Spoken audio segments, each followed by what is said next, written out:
Assalamualaikum warahmatullahi wabarakatuh. Nama saya Leta Reza Safina dari kelas 11 IPS 3.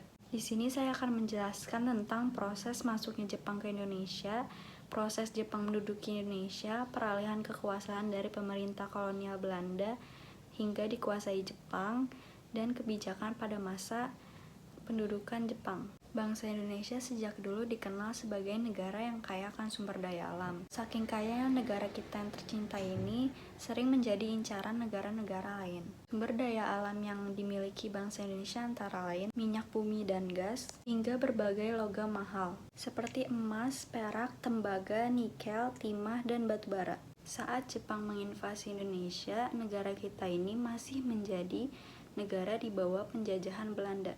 Singkat cerita, pada tahun 1940 pada saat Perang Dunia Kedua berkecamuk, Belanda sedang diduduki Nazi dari Jerman. Karena panik negara yang diduduki oleh Nazi, pemerintah kolonial Belanda mengumumkan status siaga. Pada saat itu, Jepang juga menjadi tujuan ekspor komoditas Hindia Belanda. Karena status siaga, Belanda mengalihkan ekspor untuk Jepang ke Amerika Serikat dan Inggris. Inilah yang menjadi pemicu masuknya Jepang ke Indonesia. Kala itu Jepang khawatir tidak bisa memenuhi kebutuhan untuk perang dan kebutuhan industrinya. Sementara itu di tahun yang sama, Jepang juga mulai merencanakan penaklukan Asia Tenggara dalam rangka ekspansi sumber daya alam, khususnya untuk pemenuhan ketersediaan bahan bakar untuk kebutuhan perang dan industri. Indonesia menjadi salah satu tujuan ekspansi Jepang dalam pemenuhan sumber daya alam. Pada tanggal 11 Januari 1942, tentara Jepang dan angkatan lautnya yang kurang lebih berjumlah 20.000 orang mendarat di pantai timur wilayah Tarakan, Kalimantan Timur. Begitu tiba di Tarakan, tentara Jepang sudah disambut oleh tentara Belanda yang menduduki wilayah tersebut. Belanda yang tidak terima tentu menyerang tentara Jepang, sehingga terjadilah pertempuran sengit.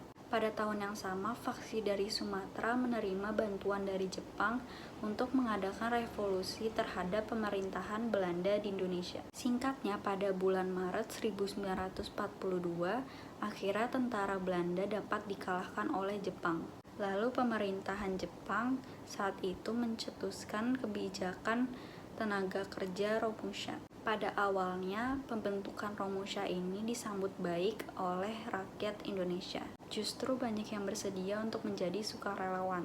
Namun semua itu berubah ketika kebutuhan untuk berperang Jepang semakin meningkat. Pengerahan Romusha menjadi sebuah keharusan bahkan paksaan. Selain Romusha, Jepang juga membentuk Jugun Lanfu. Jugun Lanfu adalah tenaga kerja perempuan yang direkrut dari berbagai negara di Asia seperti Indonesia, Cina, dan Korea. Perempuan-perempuan ini dijadikan penghibur bagi tentara Jepang. Pemerintahan Jepang juga pernah mencoba menerapkan kebudayaan memberi hormat ke arah matahari terbit kepada rakyat Indonesia. Dalam aspek pendidikan, Jepang mengadakan latihan kepada guru-guru di Jakarta. Lalu Jepang juga menghapus diskriminasi dalam sistem persekolahan. Lalu yang terakhir dalam kebijakan ekonomi, adanya kebijakan self-sufficiency. Sekian dari saya. Wassalamualaikum warahmatullahi wabarakatuh.